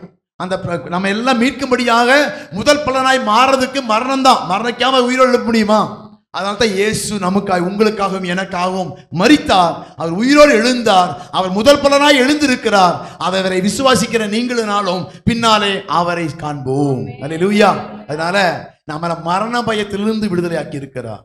நாம மரணம் ஒன்று பிசாசு வச்ச ஒரு கண்ணி, அது மரணத்தோட முடிச்சுட்டா அவனை நரகத்துக்கு கொண்டு போய் சேர்த்தரலாம் அப்படின்னு சொல்லி ஒரு ட்ரிக் பண்ணி ஒரு ஏமாற்று வேலை பண்ணி ஒரு கண்ணி வச்சிருந்தான். ஆனா அடிமைத்தனத்தை பண்ணி வச்சிருந்தான். இயேசு அந்த அடிமைத்தன் சங்கிலியை முறிச்சு உங்களையும் என்னை கர்த்தர் விடுதலையாக்கி இருக்கிறார். அதனால மரணமே உன் கூர் எங்கே, பாதாளமே உன் ஜெயம் எங்கே என்று இயேசு கேட்டார்னா, இதுவரை நீ ஒரு கூர் ஒரு அடிமைத்தனத்தை வச்சிருந்த, என் மரணம் அந்த அடிமைத்தனத்தெல்லாம் உடைச்சதுனால மரணமே உன் கூர் எங்கே, பாதாளமே உன் ஜெயம் எங்கே. அப்ப மரணத்தை ஜெயிச்ச இயேசு சொல்றாரு. அதனால ஜெயித்த இயேசுக்கு மட்டும்தான் அந்த அதிகாரம் இருக்குது. அதனால தான் அவர் சொன்னார், அதுவரை மரணத்தோடு முடிந்த மனிதனுடைய வாழ்க்கை திரும்பவும் தேவனோடு கூட உயிர்ப்பிக்கிறதாக தேவனோடு கூட வாழக்கூடிய தகுதியை கொடுத்தது எது அப்படின்னா இயேசுவின் மரணம், அந்த பரிசுத்த மரணத்தை. அதனால தான் இயேசு தைரியமாக வந்து சொல்றார், மரணமே உன் கூர் எங்கே, பாதாளமே. இதுவரை பாதாளத்தை அழைச்சி வச்சிருந்தாரு. இந்த பாதாளத்தை பிடிச்சி எடுக்கணும்னா இருக்குது, மேல் பாதாளம் கீழ் பாதாளம் இருக்குது. இயேசு வந்ததுக்கு அப்புறம் தான் பாதாளத்துக்கு சென்று கட்டுண்ட ஆவிகளுக்கு பிரசங்கித்தார்னு இருக்குது. ஏன்? அதுவரை கட்டுண்ட நபர்கள் எல்லாம் மேல் பாதாளத்தில் இருந்தாங்க, அவங்களை எல்லாம் விடுதலையாக்கி பரதீசி கொண்டு போனார் ஆண்டவர். அதை பத்தி உங்களுக்கு சொல்லணும், வசனத்தோட சொல்லணும், அப்பதான் உங்களுக்கு புரியும். இல்லைன்னா வேற மாதிரி போயிடும். ஏன் இயேசு உயிரோடு எழுந்து பாதாளத்துக்கு போய் அங்க கட்டுண்ட ஆவிகளுக்கு பிரசங்கித்தார்னா பரதேசிங்கிறது அதுவரை ஒண்ணும் இல்லை. இயேசு மரித்ததுக்கு அப்புறம் தான் பரதேசிக்கு கொண்டு போய் வச்சு இயேசு வரும்போது நம்ம திரும்ப உயிர்ப்பிக்கிற தெய்வமா இருக்கிறார். சரி, அதை பத்தி பின்ன எடுக்கலாம், வசனத்தோட பின்ன சொல்லணும். அப்ப மரண பயத்திலிருந்து விடுதலையாக்க இயேசு தன் ஜீவனை கொடுத்திருக்கிறார். அல்லேலூயா. அதனால பயப்படாதீங்க. அதனால என்ன பண்ணக்கூடாது, மரண பயம் இருக்கக்கூடாது. பயம், மரணம் வரும், ஆனா மரணத்தை பார்த்து பயந்துடக்கூடாது. நான் மரித்தாலும் பிழைப்பேன் என்கிற நம்பிக்கை இருக்கணும். என்னது? பாவத்தோட அல்ல, மரித்தாலும். அதான் இயேசுவை ஏற்றுக்கொண்டா மரித்தாலும் பிழைப்போம். மரணம் வரும் கண்டிப்பா, ஆனா மரித்தாலும் பிழைப்போம் என்கிற நம்பிக்கை நமக்கு இருக்கணும். அதுக்கு இயேசு சொன்ன மாதிரி நடக்க ஆரம்பிக்கணும். பக்கத்தை கைப்பிடிச்சு சொல்லுங்க, பக்கத்தை கைப்பிடிச்சு, நான் மரித்தாலும் பிழைப்பேன். நான் பரலோகத்துக்கு போறவங்க எல்லாம் சொல்லுங்க. நான் இங்க இருக்கிறவங்க எல்லாம் நான் யாரும் சொல்ல வேண்டிய தேவையில்லை. இங்கே என் வாழ்க்கை முடிச்சுக்குவேன்னு சொல்லுங்க, யாரும் சொல்ல வேண்டிய தேவையில்லை. நான் மரித்தாலும் பிழைப்பேன். இயேசு மரணத்தை ஜெயித்தபடினாலே மரணம் என்கிற அடிமைத்தனத்திலிருந்து விடுதலையாக்கப்பட்டிருக்கிறேன். இயேசுவின் பிள்ளையாய் மாறி இருக்கிறேன். அல்லேலூயா. மரண பயம் எல்லாம் விட்டு நீங்கட்டும். ஆமா, பரிசுத்தமுள்ள தேவனுடைய பிள்ளைகள் உருவாக்கப்பட்ட அந்த ஜீவ ஆத்துமாவாய் திரும்பப்பட்டிருக்கிறோம். ஏன்னா இயேசு ஊதின போது, பிதாவாகி தேவன் ஊதின போது என்னன்றாரு? ஜீவ ஆத்மா, அவனோட மூச்சு அவனுக்குள்ள ஜீவன ஆத்மாவே இருந்தது. அப்படித்தானே? அவருக்குள்ள ஊதினாரு, அந்த அவன் ஜீவ ஆத்மாவா ஆனான். அந்த ஆத்மா மட்டும்தான் இருந்து ஜீவன் போயிருச்சு. அதனால இயேசு திரும்ப தன் ஜீவனையே கொடுத்து நம்மை ஜீவ ஆத்மாவை மாத்தி இருக்கிறார். அல்லேலூயா. இப்ப எப்படி ஜீவ ஆத்மா தெரியுதா? ஜீவ ஆத்மாவா இருந்த நம்ம இயேசு பிதாவாகி தேவன் மூச்சு காத்து ஊதினாரா? ஊதின போது மனுஷன் எப்படியானா? ஜீவ ஆத்மாவாய் மாறினான். பாவம் பண்ண போது ஆத்மாவாய் மாறிவிட்டான், ஜீவன் போயிருச்சு. அப்போ அந்த ஜீவன் போனதுனால மரணம் அவனுக்கு சம்பவிச்சது. மரணம் சம்பவிச்சனால இயேசு மரித்து உயிரோடு எழும்புறதுனால அவர் கொடுக்கிறாரு. அவன் ஜீவனையே கொடுத்ததுனால நாம் இரண்டாவது ஜீவனை பெற்றுக் கொள்கிறோம். அல்லேலூயா. அது இரண்டாவது இழந்து போன ஜீவனை இயேசு தன் ஜீவனை கொடுத்ததுனால, உங்களுக்காகவும் எனக்காகவும் இழந்த அந்த ஜீவனை கொடுத்ததுனால நாம் திரும்பவும் ஜீவ ஆத்மாவாய் மாறுகிறோம். அல்லேலூயா. ஜீவ ஆத்மாவுக்கு தான் சகல அதிகாரம் இருக்குது. ஜீவ ஆத்மாவுக்கு சகல வல்லமை இருக்குது. எல்லாவற்றையும் கீழ்ப்படுத்தக்கூடிய வல்லமை இருக்குது. அதனால கீழ்ப்படுத்தக்கூடிய வல்லமை உள்ள பிள்ளைகளாய் உங்களையும் என்னையும் கர்த்தர் உருவாக்கி இருக்கிறார், மாற்றி இருக்கிறார். அந்த அதிகாரத்தை பெற்றுக்கொண்டு, அந்த அதிகாரத்தை புரிந்து கொண்டு கீழ்ப்படிய ஆரம்பிப்போம். சாட்சிகளாய் வாழ்வோம். எங்க? எருசலேமிலும் யூதாயா முழுவதிலும் எனக்கு சாட்சிகளாய் ஜீவிக்கும்படியாகத்தான் உங்களை என்னையும் கர்த்தர் தெரிந்து இருக்கிறார். அல்லேலூயா. அப்ப நான் யாரு? ஜீவ ஆத்துமாவாய் மாற நாம் ஜீவன கொடுத்த இயேசு நம்ம எப்படி மாத்திட்டாரு? இழந்து போனதை கொடுக்கவும் ரட்சிக்கவுமே மனுஷகுமாரன் வெளிப்பட்டார். என்ன இழந்து போனான்? ஜீவனை இழந்து போனான். அதை திரும்ப கொடுக்கும்படியா இயேசு வெளிப்பட்டார். அல்லேலூயா. அப்பதான் ஜீவ ஆத்மானாய் மாறினான். அல்லேலூயா. இப்ப நம்ம தெரியுதா ஏன் ஜீவ ஆத்மானா என்ன, ஜீவாத்மா எப்படி ஆத்மாவை மாறிச்சு, எப்படி ஜீவாத்மாவை திரும்ப வந்தோம். அதான் கிறிஸ்துவுக்குள் பிழைக்கிறவர்களை ஒரே ஒரு வசனத்தை பார்த்து வாசிக்கலாம். வெளிப்படுத்தின சுவிசேஷத்துல 1:18 வாசிங்களேன். 1:18. மரித்தேன், ஆனாலும் இதோ சதா காலங்களிலும் உயிரோடு இருக்கிறேன். சதா காலங்களிலும் உயிரோடு இருக்கிறேன். ஆமென், ஆமென். நான் மரணத்திற்கும் பாதாளத்திற்கும் உரிய திறவுகோல்களை உடையவராய் இருக்கிறேன். திறவுகோலை உடையவராய் இருக்கிறேன். இயேசு சொல்றாரு, மரணத்திற்கும் பாதாளத்திற்கும் உடைய திறவுகோலை. அங்க நிறைய பேரை பிசாசு பூட்டி வச்சிருந்தான். எல்லாம் ஆண்டவர் திறந்து விட்டார். என்ன வச்சு? சாவி வச்சு திறந்து விட்டார். அப்ப ஒரு மனுஷனை பூட்டக்கூடாதபடிக்கு திறக்கிறவரும் ஒருவனும் திறக்காதபடி பூட்டுகிறவங்க இயேசு சொல்றாரு, மரணத்திற்கும் பாதாளத்துக்கும் திறவுகோல் எங்கிட்ட இருக்குது, எனக்குள் மரிச்சா அங்க உங்களால் இருக்க முடியாது, உங்களை உயிரோடு கூட எழும்பி என்ன பண்ணுவேன், நித்திய காலமா என் கூட வைத்துக் கொள்ளுவேன். அதற்காகத்தான் நாம் இயேசுவை ஏற்றுக்கொள்கிறோம். அதாவது இதோ மரித்தேன், ஆனாலும் இதோ சதா காலங்களும் உயிரோடு இருக்கிறேன். ஆமேன். நான் மரணத்திற்கும் பாதாளத்துக்கும் உரிய திறவுகோலை உடையவராய் இருக்கிறேன். அல்லேலூயா. அதனால திறவுகோலை உடையவராய் இருக்கிற வல்லமையை புரிந்து கொண்டு அவருக்கு பிரியமானதை பூமியிலே செய்யும் போது கொஞ்சம் கட்டுப்பாட்டோட வாழ்ந்தீங்கன்னா, கொஞ்சம் அவருடைய வார்த்தை கடைபிடிச்சு வாழ்ந்தீங்கன்னா, அவரை வார்த்தை கீழ்ப்படிஞ்சா மட்டும்தான் ஜீவன் உங்களுக்குள்ள வரும். இயேசுவை எனக்கு வேண்டும் சொல்லி போட்டு நீங்க உங்க இஷ்டத்தின்படியாய் வாழ்கிற வாழ்க்கை அல்ல, இயேசுவுக்கு பிரியமான வாழ்க்கை வாழ்ந்தா உங்களுக்கு சகல அதிகாரமும் சகல வல்லமையும் அவர் கொடுத்து உங்களையும் அவர் பயன்படுத்துவார். அல்லேலூயா. இங்க வந்தோம், இங்க டெய்லி சாப்பிட்டோம், சிக்கனும் பீஃபுமா சாப்பிட்டு மரிக்கிறதுக்காக அல்ல, நாம இருக்கும் போதே சகலத்தையும் ஆண்டு கொள்ளக்கூடிய அதிகாரத்தையும் உடைய பிள்ளைகளாய் வைத்திருக்கிறார். இன்னைக்கு நாம் ஜெபம் பண்ணாலும் மழை நிற்கும், இன்னைக்கு ஜெபம் பண்ணாலும் காற்று மாறும், இன்னைக்கு சூழ்நிலை மாறும், நம்ம நோய்கள் மாறும், பேய்கள் மாறும், சகல அதிகாரம் இன்றைக்கு நம்ம கையில கொடுக்கப்பட்டிருக்கிறது. புரிந்து கொள்ளணும். அது என்ன பண்ணணும்? புரிந்து கொண்டு நாம் ஜெபிக்க ஜெபிக்க ஜெபிக்க நமக்கு கர்த்தர் கிருபையும் வல்லமையும் அதிகாரத்தையும் கர்த்தர் கொடுத்து, அதனால தான் ஆதி அப்போஸ்தலர்கள் அநேக அற்புதங்களை சபையிலே செய்தார்கள். ஏன் ஆதி அப்போஸ்தலர்கள் அநேக அற்புதங்கள் அடையாளங்கள் நிறைய நடந்தது? அதிகாரத்தை பெற்றுக்கொண்டார்கள், அபிஷேகத்தை பெற்றுக்கொண்டார்கள், அந்த வல்லமையை பெற்றுக்கொண்டார்கள். அதை யாரெல்லாம் பெற்றுக்கொள்கிறார்களோ இன்றைக்கும் அவர்களை கொண்டு கர்த்தர் செய்ய வல்லவராய் இருக்கிறார். அல்லேலூயா. அதனால அந்த ஜீவனின் அதிபதியாய் இருக்கிற இயேசு சொல்றாரு, எல்லாவற்றையும் ஜெயித்ததுனால அந்த அதிகாரம் வல்லமையும் நான் அவர் கையில் வச்சிருக்காரு. யாரெல்லாம் இயேசுவை ஏற்றுக்கொண்டு அவரை ஆராதிக்க துதிக்க அவர் ஜெபிக்க ஆரம்பிக்கிறீங்களோ உங்க வாழ்க்கையில் அவர் கிரியை செய்ய வல்லவராய் இருக்கிறார். அல்லேலூயா. கண்களை மூடி ஜெபிக்கலாமா? இந்த நல்ல நாளிலும் கொடுத்த வசனத்துக்காக, கொடுத்த வார்த்தைக்காக, நம்மை தேவனிடத்தில் சேர்க்கும்படி, பிதாவாகிய தேவனோடு கூட இருக்கிற உறவை முறித்த சத்துருவை ஜெயிக்கும்படி, மரணத்தினாலே இழந்த ஜீவனை தன்னுடைய ஜீவனை கொடுத்து திரும்ப நமக்கு கொடுத்திருக்கிறார். ஜீவ ஆத்மாவாய் இருந்த ஆதாம பாவம் பிசாசு வஞ்சித்து ஏமாற்றி மாம்சத்தையும் ரத்தத்தையும் உடையவனாய் இருந்தவன ஏமாற்றி ஜீவனை பறித்ததுனால அவன் ஆத்துமாவாய் மாறிவிட்டான். இயேசு திரும்ப தன் ஜீவனை கொடுத்து மாம்சத்தையும் ரத்தத்தையும் உடையவராய் அவர் பிறந்து தன்னுடைய ஜீவனை கொடுத்து திரும்ப உங்களையும் என்னையும் ஜீவ ஆத்துமாவாய் மாற்ற இந்த நாளிலே ஜீவனை கொடுத்திருக்கிறார். நாம் சாதாரண மரிக்கக்கூடிய நபர்கள் அல்ல. இது மண்ணோடு முடிந்து போகிற வாழ்க்கை அல்ல, இது பூமியோடு முடிந்து போகிற வாழ்க்கை அல்ல. நித்திய காலமாய் பரலோகத்திற்கு தம்மோடு கூட வைத்துக் கொள்ளும்படியாக அநேக பிள்ளைகளை மகிமையிலே கொண்டு சேர்க்கும்படியாக தன் ஜீவனை கொடுத்திருக்கிறார். அந்த இயேசு இந்த நாளிலும் அந்த அதிகாரத்தையும் வல்லமையும் நம் வாழ்க்கையில அனுபவிக்க வேண்டும் என்று சொன்னா தேவ வார்த்தைக்கு கீழ்ப்படிய வேண்டும், தேவ சத்தத்துக்கு கீழ்ப்படிய வேண்டும். கர்த்தர் சொன்ன அந்த அதிகாரத்தையும் வல்லமையை பெற்றுக்கொள்ள வேண்டும் என்று சொன்னா அனுதினமும் ஜெபிக்கிறவளாக, அனுதினமும் வேதத்தை வாசிக்கிறவளாக, அந்த அதிகாரமுள்ள அந்த வசனத்தை வாசிக்க வாசிக்க உங்களுக்குள்ளும் அந்த அதிகாரமும் வல்லமையும் எழும்புகிறதை பார்க்க முடியும்.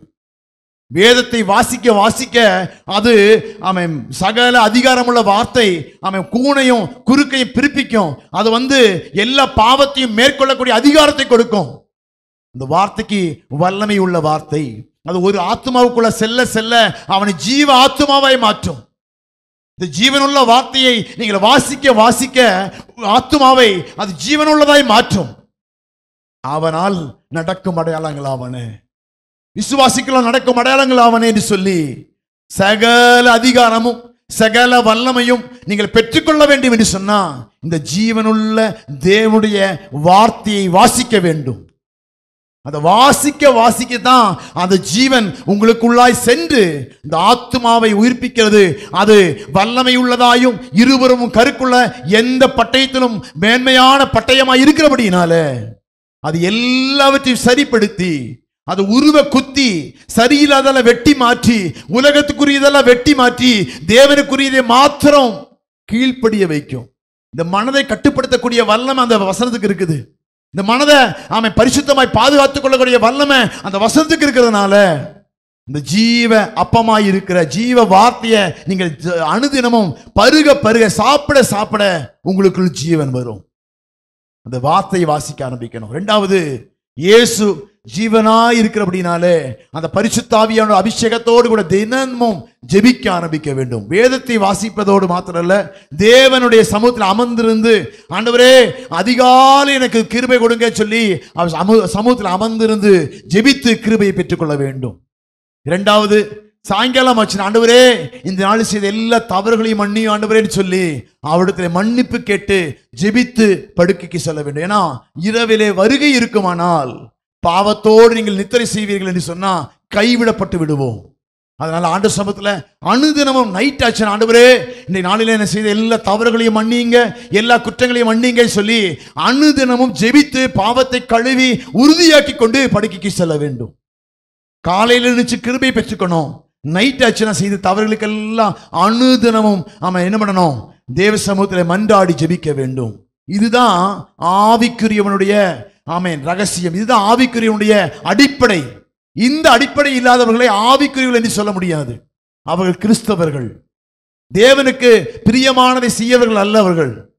இப்படி அனுதினமும் வேதத்தை வாசிக்கவும், தியானிக்கவும், ஜெபிக்கவும், வேத வசனங்களுக்கு கீழ்ப்படியவும், சத்தியம் சொல்லுகிற வேத வசனத்துக்கு கீழ்ப்படிந்து சபைக்கு கூடி வருது, தேவ வார்த்தையை கேட்டு நமக்கு உணர்த்தப்படுகிற வார்த்தையை நம்ம கீழ்ப்படிஞ்சு அவருக்கு பிரியமாய் மாற மாற மாற அவர் மகிமையிலே சேர்த்துக் கொள்ளும்படியாக திரும்ப வரப்போகிறார். நல்ல தகப்பனை கிருபையுள்ள வார்த்தைகளுக்காக கண்களை மூடி, ஆண்டவரே இந்த நல்ல நாளுக்கு நன்றி செலுத்துகிறோம். இந்த நாளிலும் ஜீவ ஆத்மாவாய் எங்களை மாற்றின கிருபைக்காக நன்றி. ஜீவ ஆத்மாவுக்குடைய வல்லமையும் அதிகாரத்தையும் பெற்றுக்கொள்ள அனுதினமும் சமுதிரை காத்திருக்க உதவி செய்வீராக. அந்த ஜீவனுள்ள வார்த்தைகளை வாசித்து ஜீவனுள்ள அந்த அபிஷேகத்தை பெற்றுக்கொள்ள அனுதினமும் இயேசு சொல்றாரு சீஷர்களுக்கு, எருசலேமில் காத்திருங்கள் என்று சொன்னது போல நாங்கள் அனுதினமும் காத்திருக்க உதவி செய்வீராக. உம் சமூகத்திலே காத்திருந்து அந்த கிருபையை பெற்றுக்கொள்ள உதவி செய்யும். அனுதினமும் காத்திருந்து வாசிச்சு அந்த ஜீவனை பெற்றுக்கொள்ள உதவி செய்யும். கிருபையுள்ள கரத்திலே தாழ்த்தி ஒப்புக் கொடுக்கிறோம், அர்ப்பணிக்கிறோம். தொடர்ந்து நீ பொறுப்படுத்திக் கொள்ளும், வழி நடத்தும். எல்லா துதி கன மகிமை அனைத்தும் தருகிறோம். இயேசுவின் மூலம் ஜெபங்களும் பிதாவே, ஆமென். ஆமென்.